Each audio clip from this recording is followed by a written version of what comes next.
Hi, my name is Marcus Ruiz Evans. Recently, there's been talk about a pact between California, Oregon, and Washington, a tri-state pact, where those three states would come together to essentially possibly seize control of the border or take over other existing former federal authorities and powers in relation to the coronavirus COVID-19 epidemic. That has caused a lot of Californians to talk about what might be the best association for California to join with. Some magazines have said there should be a blue and red exit. Californians are now talking about joining with other blue states. How many other blue states should they join with? Should they join with all of them? Should they join with Canada? I would like to present you with some facts about potential partners that California could enter into a pact with, and some thinking. I'm not taking a stance, but here's some facts you should think about. Number one, in 2008, California created the Pacific Coast Collaborative. So the Pacific Coast Collaborative was the governments of Oregon, Washington, California, and British Columbia, province of Canada, coming together on climate change in 2008. However, they reauthorized the pact in December 2019. In fact, Governors Newsom, Inslee, and Brown, and the current director of British Columbia all signed a reauthorization agreement on the Pacific Coast Collaborative in December 2019. That was essentially 4 months ago. Now, the pact started off in 2008 talking about climate change. But recently, it's also done a joint announcement on drug overdose. It has also done negotiations on international trade between all of those partners. And it has talked about a joint transportation grid between all of them and a joint energy grid. So this is a collaborative, but they're already coming into negotiations and MOUs, agreements, basically contracts on climate change, social issues like health issues like opioid use, and they're also looking at international trade, and they have plans on a joint energy grid and a joint transportation grid. That sounds very much like a form of the EU.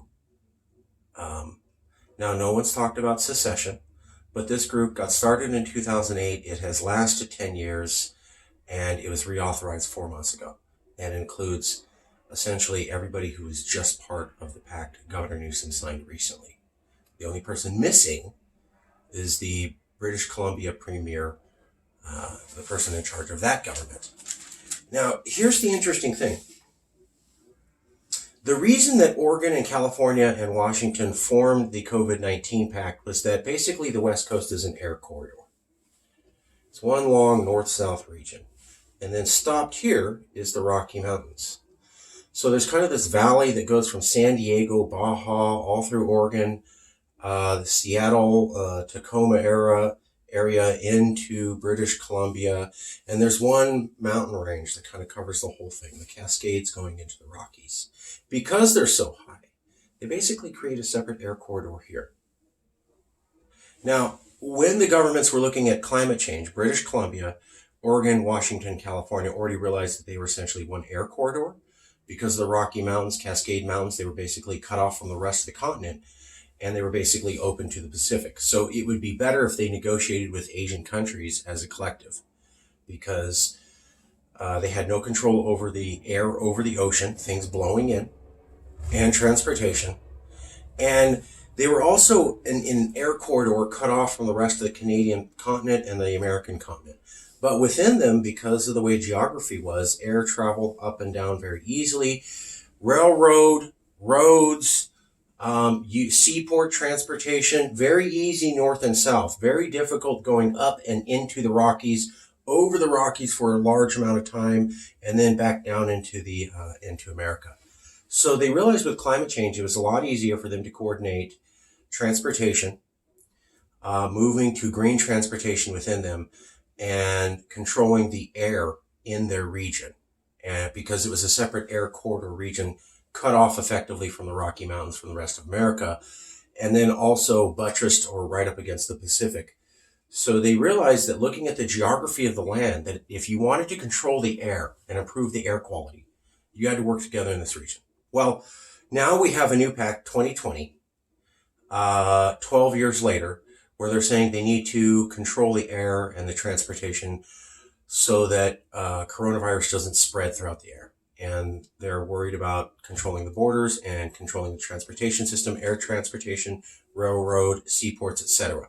And so Oregon, California, and Washington have said that they're going to work together. The problem is British Columbia was always part of that collaborative because of the geography of the land. And so you're going to control transportation, you're going to control the air corridor, you're going to make sure that people and viruses don't come in. Well, you can do that between British Columbia and San Diego. You can't do that just Oregon, Washington, California. So I would suggest to Governor Newsom to expand his Oregon-Washington Pact for COVID-19 to embrace the 2008 Pact, the Pacific Coast Collaborative that Governor Brown backed, that has a successful track record at looking at social issues like drug epidemics and working on climate change and has plans on transportation and a joint energy grid. You've already brought in 3/4 of all the partner agencies with the pact you did now, just announced British Columbia. And here's the interesting thing. You're not saying it, Governor Newsom, but the pact with Oregon and Washington basically was a secession of independence statement. You know, if the federal government acts more stupid and crazy, these regions will do what they need to protect their people. That means control the borders and the transportation systems.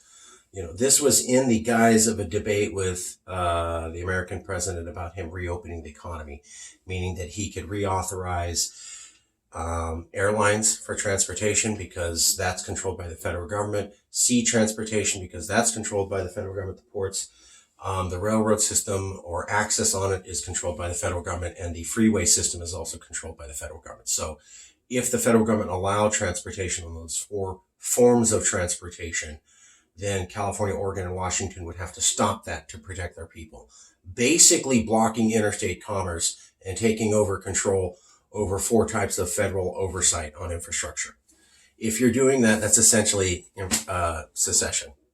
So why not go the step further, bring in British Columbia, the other partner, makes sense for the geography of the land. If you're really interested in controlling transportation, the access of people, and things floating in the air that you breathe. Some people may think that idea is a little bit extreme, but I want to point out a couple things.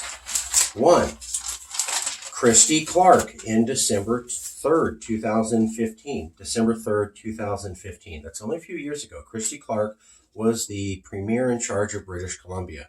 And she said, British Columbia is not treated fairly by the rest of Canada. British Columbia does not get fair representation in the Canadian Parliament, although they are a very rich economy and they pay a lot to the federal system. Does that sound familiar, California? Here's an area with a rich economy that pays a lot into the federal system and it doesn't get its fair amount of proportional representation.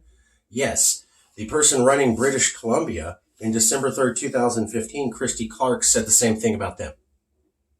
She was so mad about the unfair treatment of British Columbia by the Canadian government that she refused to work with the Canadian national government on changing the government system. She said it was worthless and it's not even worth it. It's a joke. You're never going to treat the British Columbia area fairly. Now let's go to November 12th, 2016. Donald Trump was elected. November 12th, 2016. Donald Trump was elected. Canadians were jokingly inviting Americans to come and join them. And so there's some articles in Canadian news about Canadians invite California, Oregon, and Washington to join Canada. It was a joke article, but it was based upon tweets from real Canadians saying Canada, Oregon, and Washington should go ahead and join. Canada, Oregon, and California should go ahead and join Canada. That was very big, November 12th, 2016. It got started by Canadians joking on tweets. Here's the thing. The majority of the tweets from Canadians were from British Columbians. So when Canadians started talking about, hey, Oregon, California, Washington, West Coast, you can leave and join Canada, it was mostly British Columbians who found that amusing and kept talking about it. That's the very year right after the person who runs British Columbia said, We don't get treated respectfully by Canada, and I don't even want to work with the federal Canadian government because I'm so upset at them by how badly they treat us. Then let's go to the next year. March 24th, 2017. That's March 24th, 2017, March 24th. Very next year. Famous broadcaster, known for being a journalist and talking about British Columbia, Rafe Mayer, that's Rafe Mayer, said that on the news, British Columbia should secede from Canada because the rest of Canada doesn't treat them fairly and views them as savages. Also, they view them as a foreign people who are so culturally different. So, here's British Columbia. They have a big economy. They're on the coast, but they're cut off by these mountains. The government in the center, miles and miles away from them, views them as a bizarre foreign land and doesn't give them fair representation, but does take their money. That's exactly like California to America. I didn't make this up. They've already been saying this in British Columbia for the last couple of years. Not 30 years ago, the last 3 years ago, the last 4 years ago.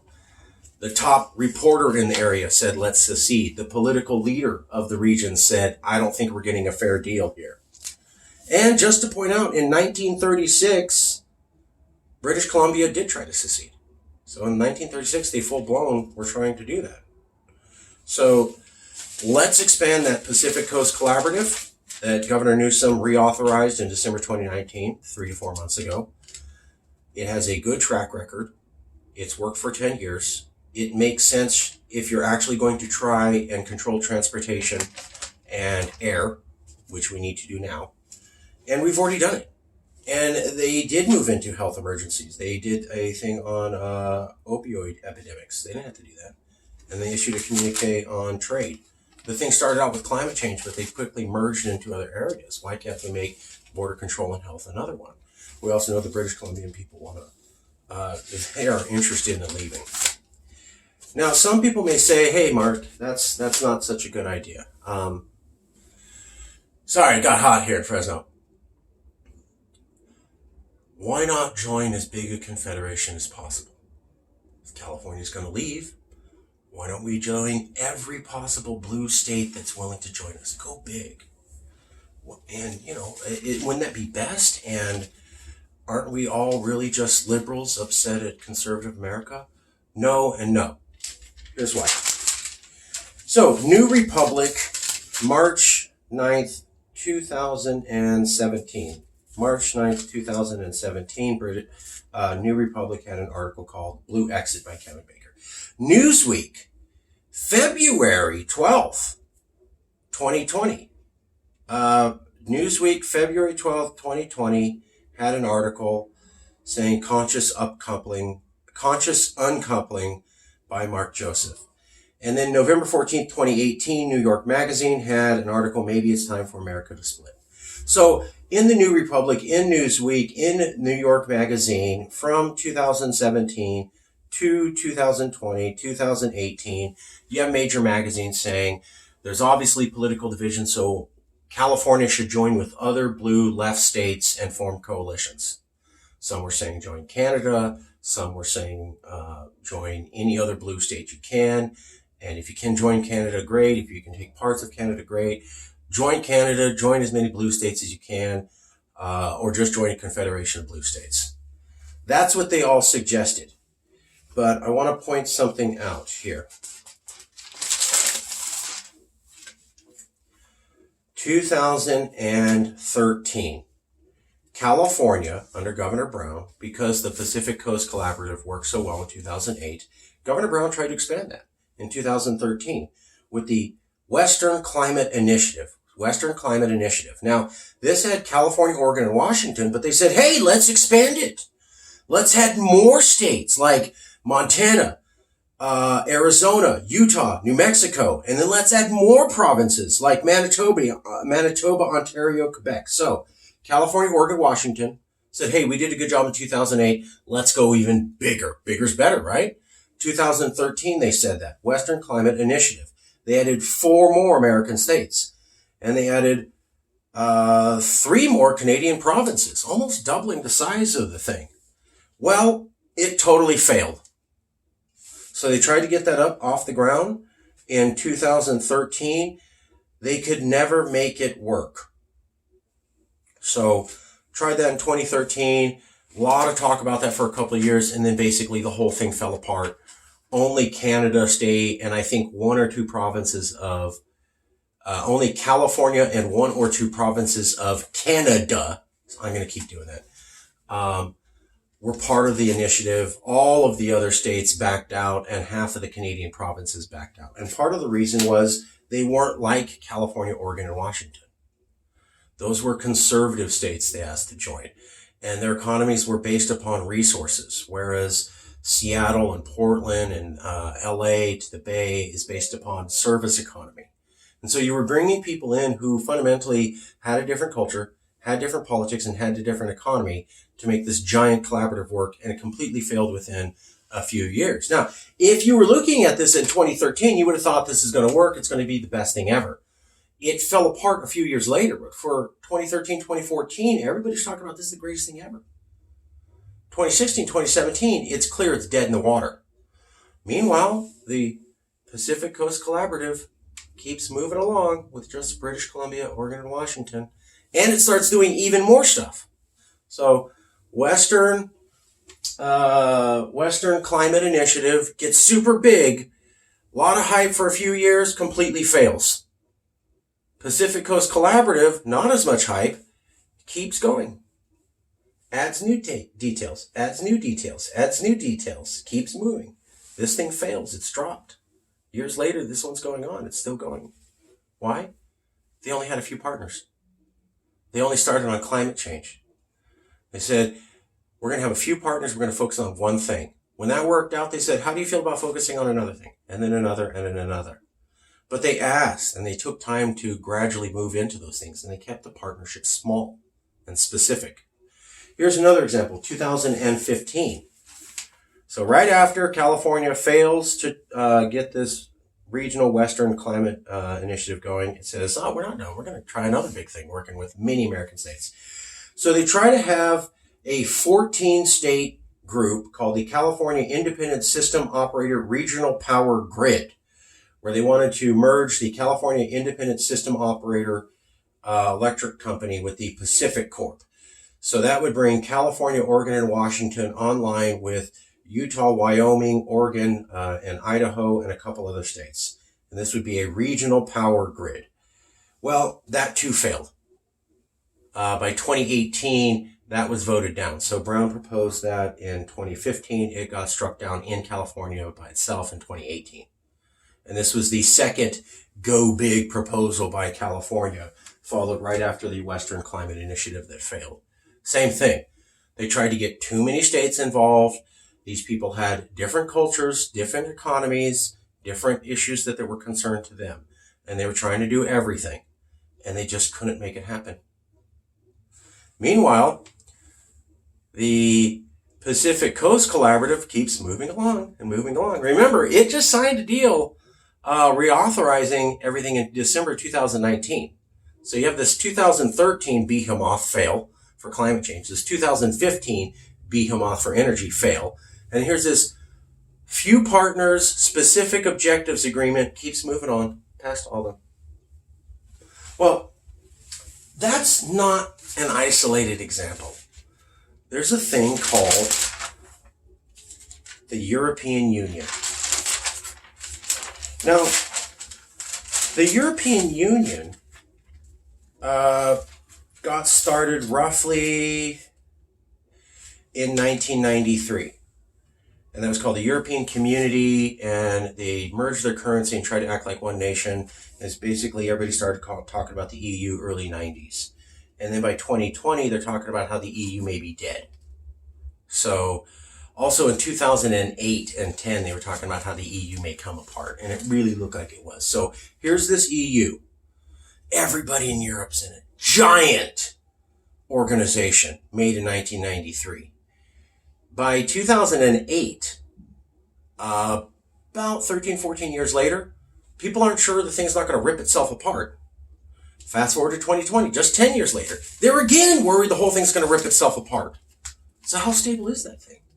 Got really big, gigantic. And in the 90s and early thousands, you would have thought the EU is going to take over the whole game. Now people aren't sure. They got really big. Everybody thought it was great, just like those big collaboratives with California. And then when stress hit, it fell apart. Remember that. There was, in July and August of 2017, 2018, articles talking about how Californians who moved to Oregon and Washington had their cars spray painted on saying, go back to California. So July, August 2017, 2018, Bay Area expats not welcomed in Oregon and Washington, August 2018, Business Insider. Go back to California, 2017, July, Oregon. So very recently, people had their cars spray painted on and were yelled at and told to get the hell out of Washington and Oregon. That's when Washington and Oregon did not feel like their lives were threatened. Now they feel stressed. Now they're saying they want to pact with California. But 2 years ago, they said, we don't like Californians. You're not like us, and get the hell out. So the question for me is, are you going to do the same thing the EU did?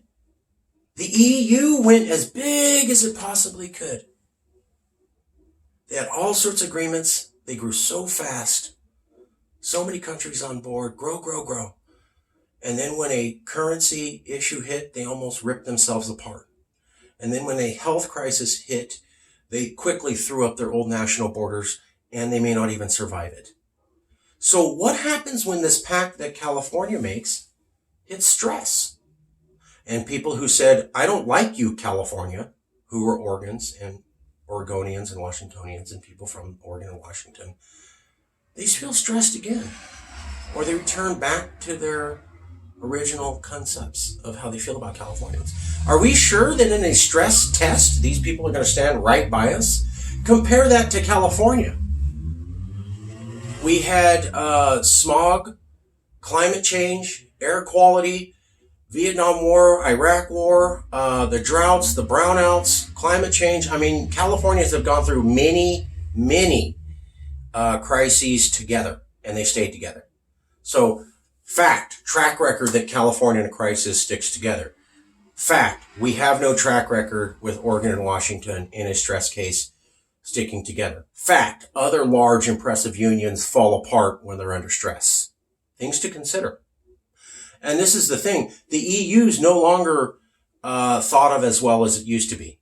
And it's never going to be seen as a leader of the world. In the 1990s, before the EU failed from the 2008 collapse and the 2020 COVID-19 emergency, people were talking about how Europe would be the center of the world and the center of everything. Nobody's talking about that now because they showed that in a real stressful situation, they're not a leader. In fact, Germany's reputation has started to go down. In the 90s, after Germany reunified, it was leading the EU, and everybody was looking at Germany as a leader. Now, because the EU is a basket case and Germany's seen as constantly trying to cobble it together and keep that thing on life support, the Germans are not seen as good leaders. So California makes a big coalition. It goes too big. That coalition fails. California spends all its time keeping the coalition together. California's reputation is now permanently ruined on the world stage. Happened to others, can happen to us. Or California stays small. It brings in a couple partners. It makes sure that it doesn't join Canada. It doesn't join too many blue states. It makes sure that while it's part of a coalition, it is leading that coalition, and that it always has the overwhelming dominance of people and money. That means we're in power and we're calling the shots. It's a coalition that benefits California and California people and California's economy, but it's not a coalition that can control California, meaning California didn't just get out of one federation where 35 small states tell us what to do and we have to ask for the permission to be able to enact our own laws. California didn't just join another confederation with small states now saying, well, I'm sorry, California, I know you wanted to act like a nation, but now we in Portland have to approve before you get to do anything. That's not going to fly in California, and the Yes California organization will never be for that. Now, a coalition where California and many others come together? Absolutely. That's a great idea. That magnifies California's power. And Californians build bridges. That's why we've reached out to many coalitions. So, a couple other examples. Many people think that dominance and control and large groups like empires is the best way to go. It's the most stable, it's the most powerful. Empires are certainly one way to have a lot of power, but they're not the only way that humans and governments have come together to maintain power and protect their interests against much larger powers. There's also something called a trade league. Trade leagues have existed since the dawn of humanity. In fact, the oldest culture in the world is probably the Kula Ring by the Trobriand Islanders off Papua New Guinea. It is conceivably 20,000 years old. It's a collection of islands. Each island is independent. Each island has its own culture, but they have agreements on how they trade goods amongst each other. That's kept them essentially as a sort of quasi-unofficial government that's provided stability for all of them against much larger nations for 20,000 years. They never got too organized. They kept independence, but they had agreements that kept them all together. And there is a dominant island that leads, but does not dominate. There was another group called Athens in Greece that did the same thing. They had the Athenian League called the Delios League, based in Athens, but with a separate capital. And it did eventually break down. But for a couple decades, Athens was the dominant power, but it was fair. And that trade league was able to fight off the mighty Persian Empire. And it, too, provided a great deal of independence for all of the independent city-states that allied with Athens. There's also the Hanseatic League from 1241 to 1590.